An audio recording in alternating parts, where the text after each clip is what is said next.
Welcome back. This is UW 237, Chapter 3 Notes, Part 2. Now we're going to start with more thermodynamics and acidity trends. So let's begin. First thing that we're going to cover is the equilibrium constant.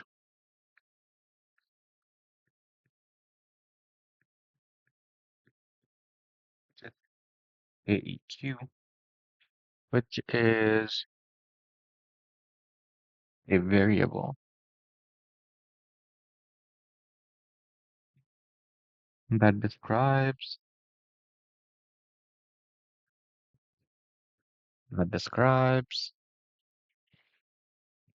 a chemical reaction's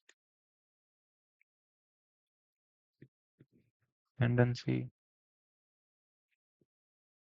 to go to completion.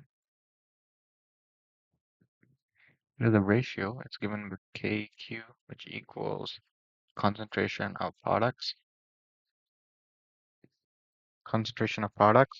over the concentration of reactants.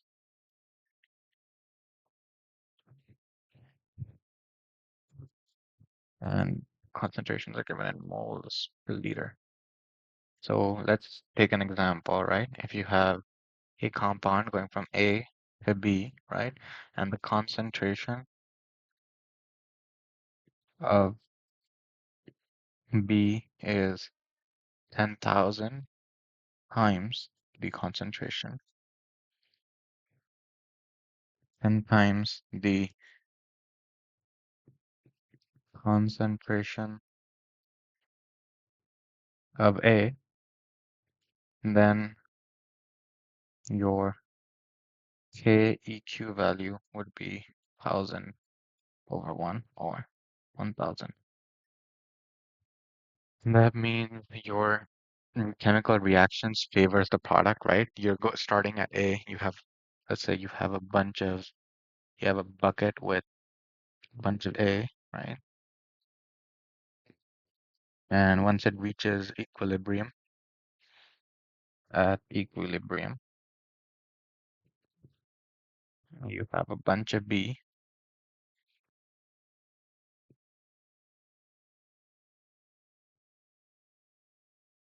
That means KEQ, right, is greater than 1, which means products are favored. If KEQ is less than 1, which means reactants are favored.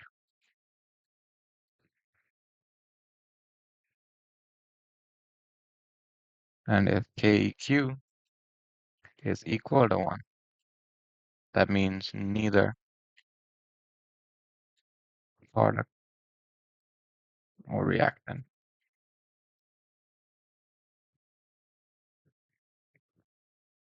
is favored. Yep, pretty much that's all that we have to know for equilibrium constant. The next thing that we're going to cover is the Gibbs free energy. The next thing that we're going to cover is Gibbs free energy.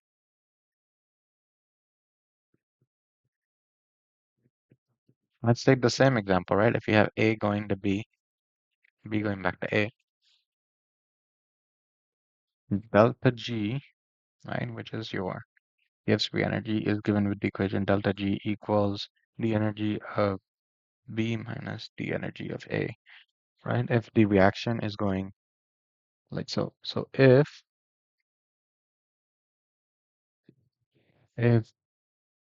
let's say, first let's draw the energy diagram, right? Before we say any ifs or buts. Let's draw an energy diagram for this reaction. Let's say A is up here, B is down here. This is your energy, right? If you have something like this, that if B is favored, mean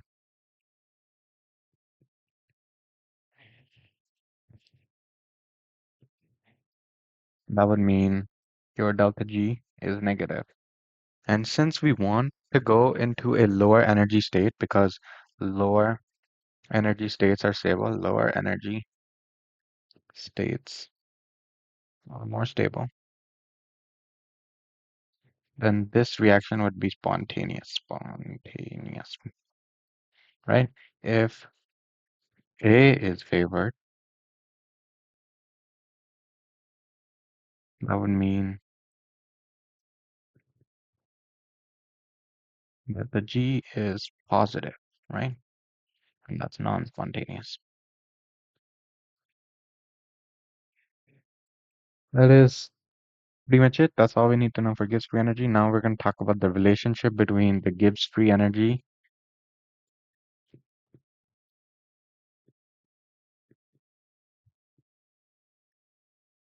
and KEQ, right? If KEQ is greater than 1,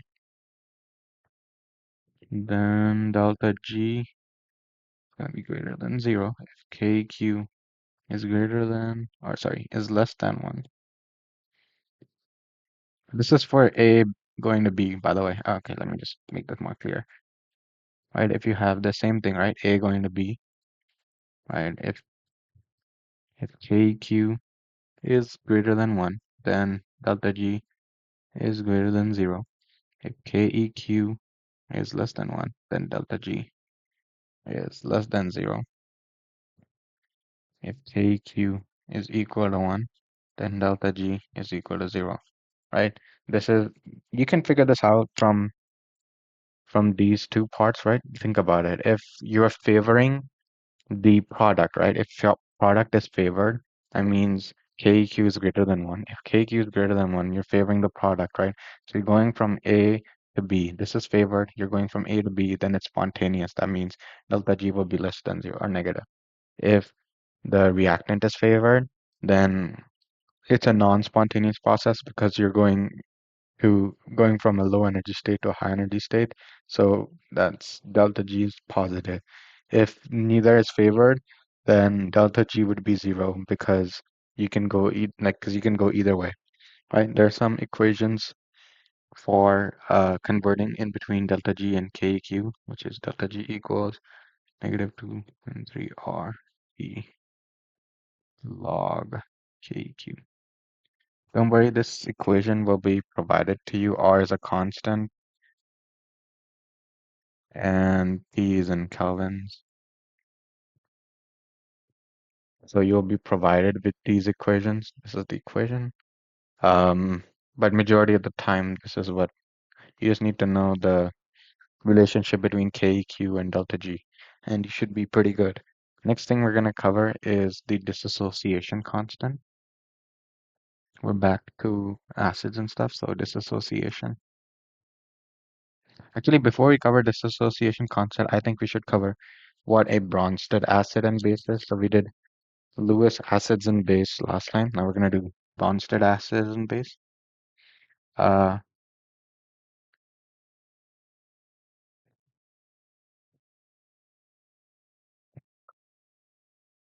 Bronsted acids and bases, right?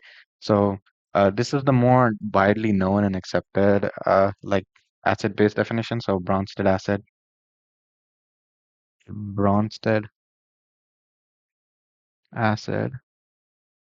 is one that donates protons. It does. And Bronsted base is one that accepts protons. So in that same regard, conjugated base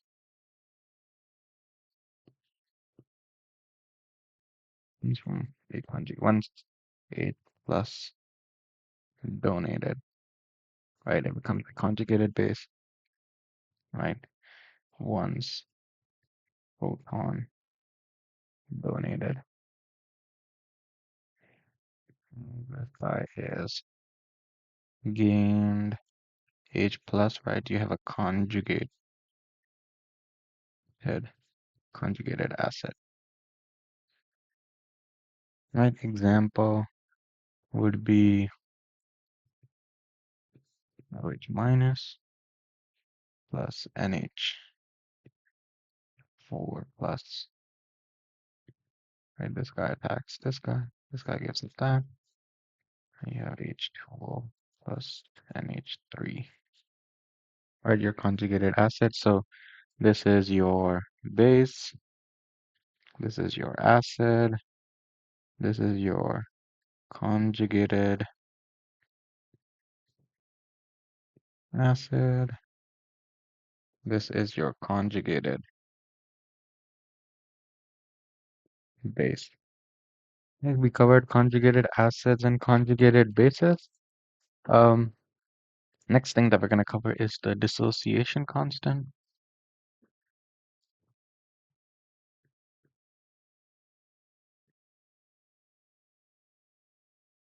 Right? Dissociation constant Ka is the concentration of H plus slash H3O plus, right? Concentration of A minus, right? This is your your H plus ions, your conjugated acid over, or your conjugated base over your acid. So this is your products. This is your reactants. Acid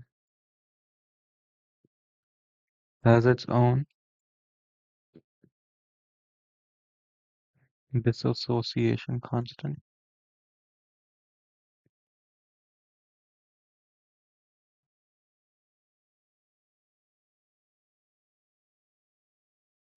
And you can calculate that dissociation constant, which is written as pKa, which you can solve using this equation.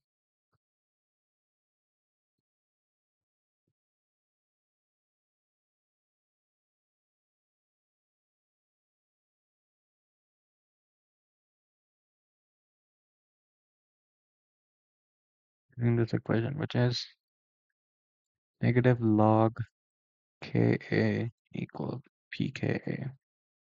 Right, so the P just stands for pK, like P just stands for negative log, right? So in this case, if you are a strong acid, right, that means you have a low pKa, which means you have a high Ka value. If you are a weak acid, that means you have a high pKa value and a low Ka value, right? So now we can pull up that table, which is back here. So here's some, just put it over here. Right, I'm gonna zoom in really quickly once.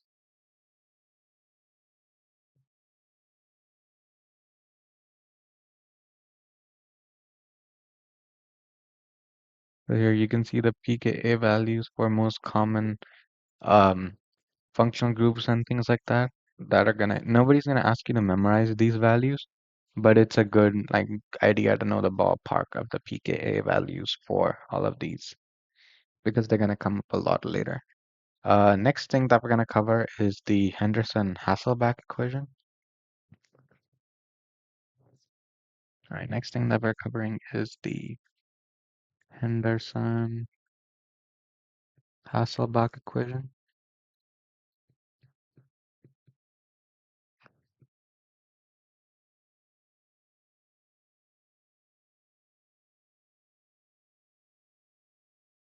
Right? It is just pH equals pKa plus log acid over concentration of that, right? So the only thing you need to, you won't be asked to solve these values, but pretty much what you need to know is if pH equals pKa, right, then you have equal amounts of acid slash base, right? If your pH is greater than your pKa, then more base, right? So more HA is dissociated.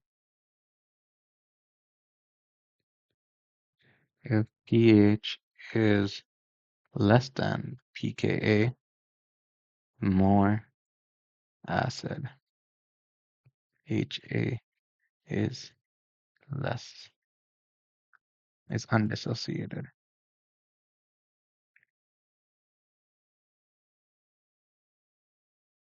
So for example, let's see if you have something like this, e.g.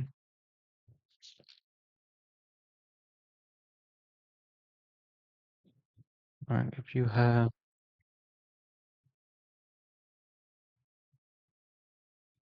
so this is prevalent because it shows up on the exam a couple of times, but yeah, right, so this is the acid form, HA, and this is your conjugate base form. And I think this is around 4 to 5, right? This pK value is around 4 to 5, right? So if your pH value is, let's say, 3, then you would have more acid form. If the pH value is around 7, then you'd have more of the conjugate base form. So how this is useful is this is used in separation, like class separation. So let's say I want to separate um, I want to separate this into different things. Like let's say I have two compounds, right? One is an alcohol, right? And the other thing I have is a phenol like this one, right? And I want to separate these two. What I can do is go back up here, right? Let's find alcohol. Alcohol pKa is around 15 to 19, and phenol is around 4 to 5, right? This is around pKa is around 15. This is around 5, right? So what I can do is put these both in a reaction. Let's say these are both basic, right? So I have a water solution, and sorry, I have a organic solution, and I have a water solution. Right, let me make this bigger just so it doesn't dissolve in water right away, right? So when I put both of these in here, right, they're both going to be in the organic layer. Wait, sorry, let's redo this. So I put them in a flask, right? This is an organic layer,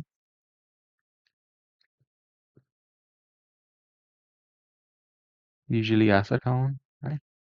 You cover this in 241, but I'm just letting you know, right? You put all of the stuff in here, right? Next, what you do is you put an acid, right? You change the pH of your solution by adding acid, right? If you add, or sorry, you add a compound, right? You add acid to this, and you change the pK. Let's say you make it more basic.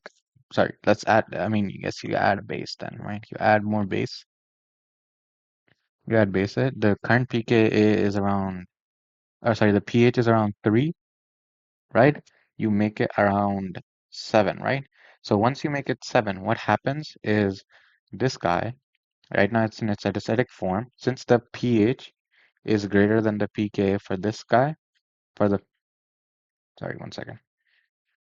Right, so you add base, which changes pH from 3 to 7. What happens is this HA form converts into its acid. Since pH is greater than pKa, right, what it's going to do is it's going to convert into the A minus, which is your deprotonated form, right? So this thing is, since this is an ion, it can dissolve in water. So what you do is you put water in here, right? So what happens is, let me do it in a different color. So what happens is you have your container, your organic layers here, which has your this guy in it since it didn't get deprotonated, and you have your water layer, which has this guy in it because it's ionized. And then you can just filter it. You can just open the filter, right? And then you can separate them into two different flasks.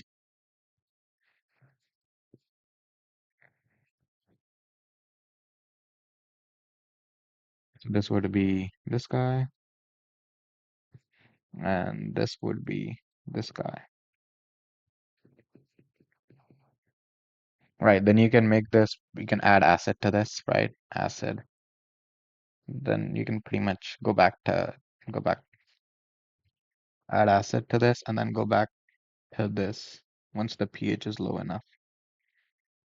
Right? So you can effectively separate two organic compounds into two separate flasks by doing this strategy, right? So this is basically how you use the Henderson-Hasselbalch equation in organic chemistry, where you figure out what the pH of your solution is, the pKa of your specific compounds, and then you use that information to figure out how you can like separate two compounds. This is one example. Um, Another example you might see on the exam is something like this, where you have, let's say, this compound, right, OH, NH2, and then another OH, right? This guy has a pKa value. Oh, by the way, something I have to preface before I cover this is in all our there's one exception, but in organic chemistry, in OCHEM, um, all functional groups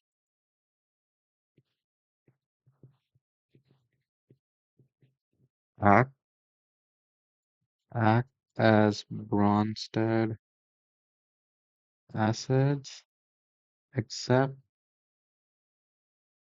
for amines. What this means is if you have, let's say, an alcohol, something like this, right? This is your acidic form, and this is your basic form. This is your basic form. Always, except for amines. In amines, what you have is this, right? Something like this.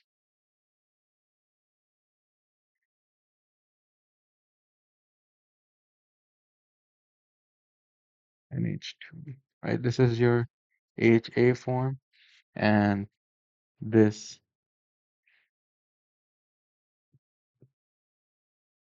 this is your basic form. Sorry, this is your acidic form. Sorry, this is your acidic form, and this is your basic form, A minus. So this is the only exception where the normal amine is a base rather than an acid. This is what I mean. So if you have this example, right, pKa values, let's take this example with pKa values of 50, pKa values of 15.5, this one is 2.2, and this one is what? 9.2, and your pH is, this is pKa, by the way, pKa and pKa, right? And your pH is, let's say, 7, right? So what would be the charges of each of these functional groups, or what would this compound look like in a pH of 7, right?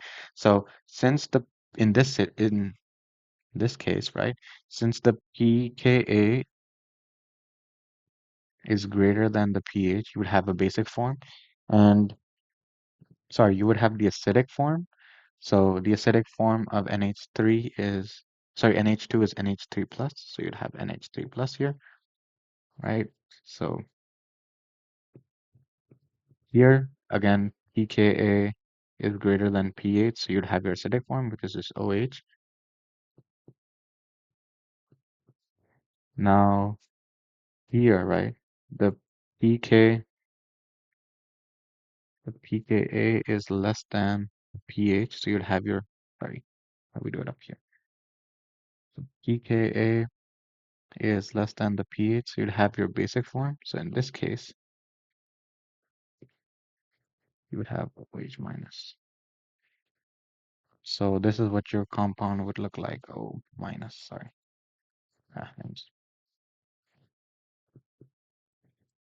This is styrene, by the way. This is an amino acid. Cover these later. But yeah, so you can see how pH plays a role. Next thing, I don't think we need that graph anymore. But yeah, this is the basic idea of what's covered on the exam for Henderson Hasselbalch and pKa pH stuff. So the next thing we're going to cover is how does structure determine acidity? So the general logic is you have a strong acid, right? And you have a strong base. Once reacted together, you'd get a weak base and a weaker acid, right? Weak acid. So you have your strong acid, strong base. So you get weak,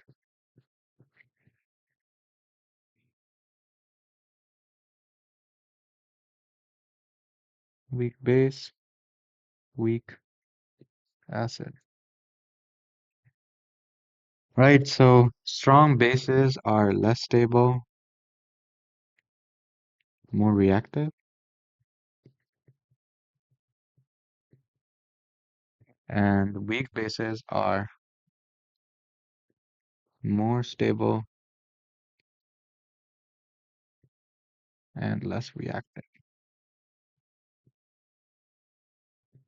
So we can use the stability.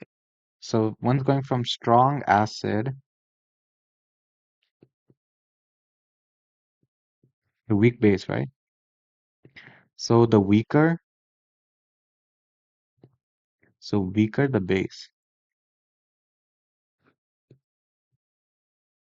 which means more stable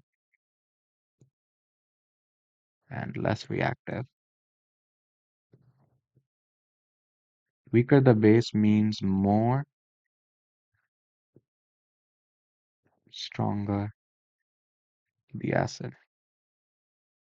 So based on this logic of stability, we can figure out how strong the base is. And this general logic is true for all like organic chemistry acid-base reactions. So if you know which one is the strong acid, you can figure out which one's the strong base, then you can figure out which one's the weak base and weak acid. Always you can figure that stuff out based on based on what is given, because organic chemistry would always follow this rule. Um, so based on this logic, we have a couple of effects that help us determine the stability of the weak base that forms, right? So different things that we have, or different effects that we have, are the charge effect, the element effect,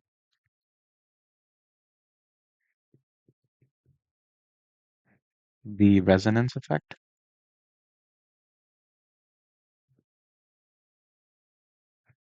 the hybridization effect,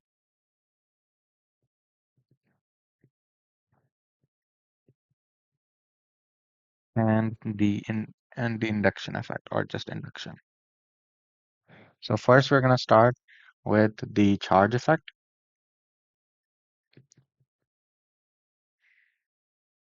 which basically states, right, if you have H3O plus, it's H2O versus OH minus, right? If you have a lot of protons, right, H3O plus has a lot, you already have an excess of, if you have lots of protons or excess of electrons, right? Same thing. So here this guy has a Lewis base, right? Has excess electrons. This guy is a Lewis acid, lacks protons. If you can think of it that way, or you can think of it in terms of protons as well, right? If you have high amounts of protons, you are probably a stronger acid, right? So pKa for this is -2, which is greater than 16, which is greater than none. So these are two ways of thinking about the charge effect, right? If you have a positive charge, that means you have less electrons, right? So you're electron deficient. That makes you a Lewis acid. One way of thinking about it this way. Uh, for charge effect, if you have another way to think about it is if you have a positive charge, usually in organic chemistry, it's because you have a bunch of hydrogens attached to you, more than the ones you need, right? So in case this oxygen can only hold two, but it has three hydrogens attached, so you have a positive charge here. So in that case, also you can figure out which one is. So in charge effect, it basically means if you have a positive charge, you're a highly likely a strong acid. If you have a negative charge, you're a weak acid or a weak base. Or a strong base, I guess, not weak base, a strong base. The next one is the element effect.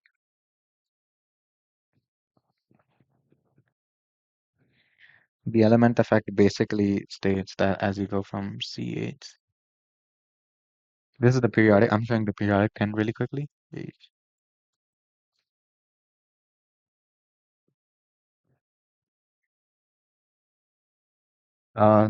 vertical trend, it doesn't make any sense. It has more to do with um, the valence shells or like the atomic radius. But what we're going to focus on is the horizontal trend, right? pKa. You can see this is 55. This is 35. This is around 15.7. And this is around 3.2, around 7. This is around negative 3 CL. Right, so the element effect you can see clearly. Yeah, let me break the demarcate these two. Right, you can see with the element as you move from left to the right of the periodic table, you increase electronegativity and you increase acidity. Why? Because so as you move from left to right of the periodic table, you're increasing electronegativity, which increases polarity, right? So this is more partially positive. This is more partially negative, right? The electrons, let me do it in a different color. The electrons are more shared this way compared to that side, right? So when the proton leaves, this guy already had most of the electron, so it can keep. So this guy was already hogging all the electrons. So when proton leaves, it officially becomes the owner of all the electrons, and it's very stable this way. So the more electronegative you are, the more you hog the electrons, and when the proton leaves, it doesn't affect you as much because the electrons were already sharing majority of the time with you, if you think about it that way, if that makes sense. Right? So moving, you're increasing electronegativity. That means you hog more of the electrons. Just to repeat myself, you hog more of the electrons. So the electrons already spend more time with the more electronegative element compared to the hydrogen. So when the hydrogen leaves, and the electrons officially come to the ion, it's stable because majority of the time those electrons were just spending with you already. So it's not very different if you think about it. So that's what the element effect states. Three is hybridization.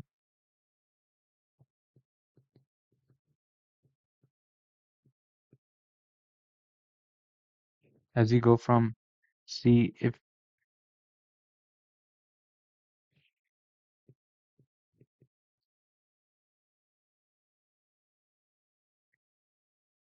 sp3, sp2, sp, right? As you increase your S character, right? You increase acidity. Same thing, you increase acidity. Right? So think about it. If you're losing the carbon here, CH3, the bonds aren't changing, the elements aren't changing. The the only thing that's changing is the carbon-carbon bond, and this happens because of space, orbital size. The s orbital is smaller, which means it's closer, which means it is closer to the nucleus And so like opposites attract, right? So if you're holding a charge, if you have more S character, if you have more character, you're closer to the nucleus. That means your negative charge is more stabilized by the nucleus. Closer to the nucleus, negative charge stabilized by the nucleus. Negative charge is stabilized by the nucleus. That's what the hybridization effect is. Majority of this is just memorization, but if you can like understand the logic behind some of these effects, it's gonna help you out in the long run very much.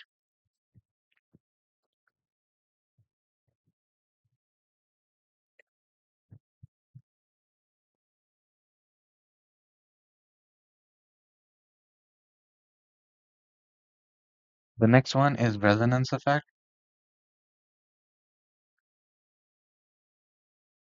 Resonance effect basically states if you have resonance, if you have more resonance form, let's take, for example, this guy versus this guy,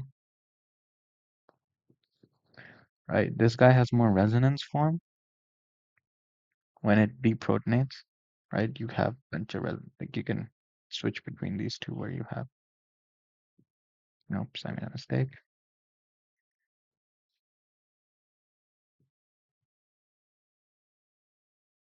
right? You have resonance forms.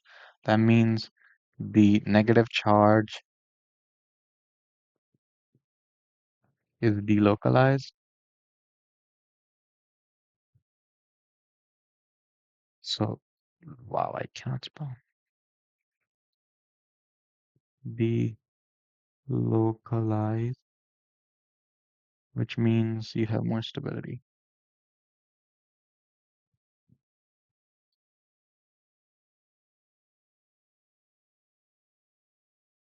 We covered this earlier, right? If it's very hard to hold a charge at like one spot, but if you have like multiple elements that are willing to share the negative charge around, it makes it easier. It spreads it out everywhere, so it's not as bad and it becomes more stable. So that's the resonance effect. Next one is the induction effect. The induction effect is basically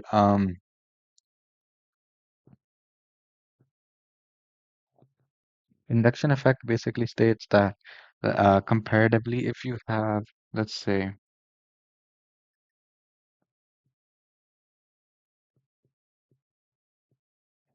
right? Oh, this is too big. Let me draw it smaller. Okay, let's say you have this versus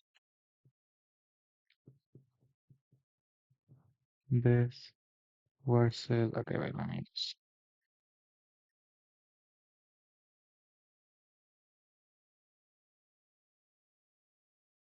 this versus, oh, I made a mistake again. CO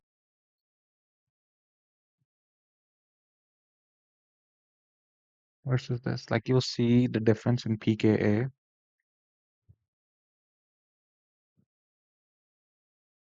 You'll see pKa difference. This is 4.25. Sorry, this is not open.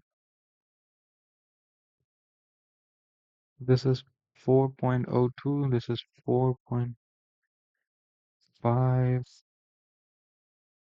Sorry, this is 4.82. This is 4.52. This is 4.06. And this is 2.84. Why do you think there's there's such variability in as the chlorine moves closer and closer to where the bond is going to be formed, right? Or where the hydrogen leaves. If you move chlorine closer and closer, why does that happen?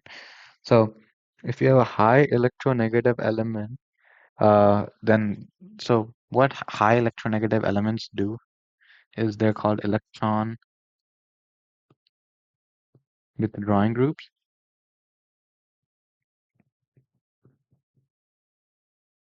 What they do is they basically grab on, they take the electrons and they hold them closer together, right? They move them closer towards them. So I'm gonna take this guy as an example, right? So if I draw this carbon out, what it does,